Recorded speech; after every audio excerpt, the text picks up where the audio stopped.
नमस्कार सभी दर्शकों को। मेरा नाम है सुरेंद्र और आप मुझे सुन रहे हो बीपीओ रोजोली पर। आज हम जानेंगे चकबंदी से जुड़ी सारी प्रक्रिया और जानकारी। तो देखते हैं चकबंदी के लिए सबसे पहले हमें क्या देखना होता है। सबसे पहले राज्य सरकार विज्ञापन जारी करती है।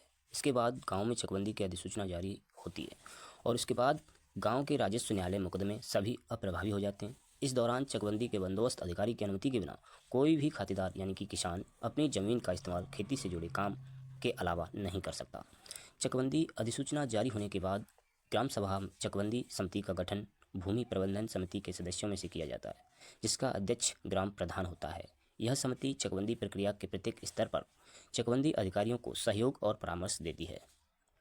इसके बाद चकबंदी लेखपाल गांव में जाकर अधिनियम की धारा 7 के तहत भू चित्र संशोधन स्थल के अनुसार करता है और चकबंदी की धारा 8 के तहत पड़ताल का काम करता है, जिसमें घाटों की भौतिक स्थिति, पेड़, कुआं, सिंचाई के साधन आदि का अंकन आकार पत्र 2 में करता है।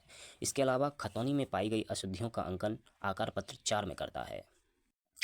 पड़ताल के बाद सहायक चकबंदी अधिकारी द्वारा चकबंदी समिति के परामर्श से जुड़ी भूमि का विनिमय अनुपात का निर्धारण घाटों की भौगोलिक स्थिति आदि के आधार पर किया जाता है। अधिनियम की धारा 8 क के तहत सिद्धांतों का विवरण पत्र तैयार किया जाता है, जिसमें कटौती का प्रतिशत और सार्वजनिक उपयोग की भूमि का आरक्षण और चकबंदी की प्रक्रिया के दौरान अपनाए जाने वाले सिद्धांतों का उल्लेख किया जाता है। प्रारंभिक स्तर पर की गई कार्यवाहियों से खातेदार को अवगत कराने के लिए अधिनियम की धारा 9 के तहत आकार पत्र 5 का वितरण किया जाता है, जिसमें खातेदार अपने खाते की स्थिति और घाटों के क्षेत्रफल की अशुद्धियां जान जाता है। आकार पत्र 5 में दिए गए विवरणों के आधार पर अगर किसान खातेदार को आपत्ति है तो किसान लिखित आपत्ति सहायक चकबंदी अधिकारी के सामने पेश करता है, जिसके बाद प्राप्त आपत्तियों के आधार पर सहायक चकबंदी अधिकारी द्वारा अभिलेखों को शुद्ध करते हुए आदेश पारित किए जाते हैं। जो खातेदार किसान इन आदेशों से सहमत नहीं होते हैं, वो बंदोबस्त अधिकारी चकबंदी के यहाँ अपील कर सकता है। अब जानते हैं किसानों को किस स्तर पर सजग रहना है। जब चकबंदी की शुरुआती पड़ताल होती है तो उसी समय किसानों को अगर कोई आपत्ति है तो दर्ज करानी चाहिए।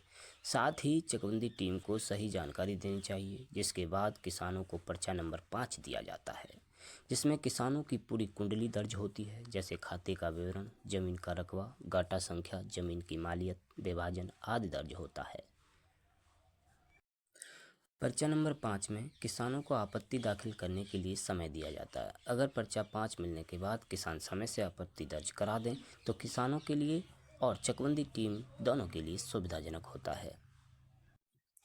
अब जानते हैं कि कौन करता है पंचायत चकबंदी की प्लानिंग। देखिए, सबसे पहले हम जानेंगे सहायक चकबंदी अधिकारी यानी कि